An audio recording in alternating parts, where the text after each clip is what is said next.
Okay, driving in moose country is dangerous enough, but this lady actually got attacked by a moose. She wasn't driving either. No, she was just out walking her dog. 66-year-old woman from Virginia City, Montana, said she was just walking along, and all of a sudden the moose charged her from behind a stand of willow trees. She ultimately suffered a fractured wrist, but is expected to be okay.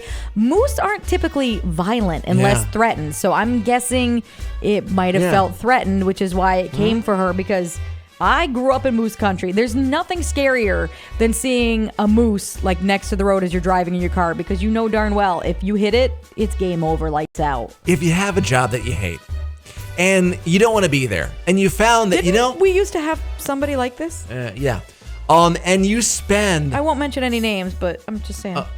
His initials were KS. Anyway. I wasn't going to go there. So if you found that you could hide out in the bathroom on your phone and take up a bunch of time... Or take a nap in a stall or whatever you're doing in there. Don't do it, because then you could get fired, and this is what happened. Or you can lose money, because this is what happened too. According to Oddity Central, a man in Taiwan recently had his salary cut because the employer said he spends too much time in the bathroom at work. The man's employer estimates he spends about 49 and a half hours in the bathroom stall last month alone.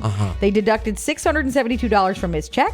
The worker is only being identified as Mr. A says, if I can't spend time in the bathroom, then I'll just poop in my pants. And the office will be stinky. How long do you need? I don't know. 49 and a half hours in a month. That's That's over an hour a day in the bathroom. It's over 2 hours a day. If you're working Monday through Friday, that's true. It's over 2 hours a day. Yeah. It's like almost 3, 2.5. You'd be at 2.5 hours a day. Yeah. And it's not quite, it's 12 hours a week in a 4-week month. 2.5 hours a day in the bathroom. Yeah. That's too much. That's at work. So you know darn well if you really are a poo-dilly-doo like that, you're at home and in the morning and the night too. 2.5 hours a day. I think no one needs that much. Somebody needs to find out some information on irritable bowel syndrome.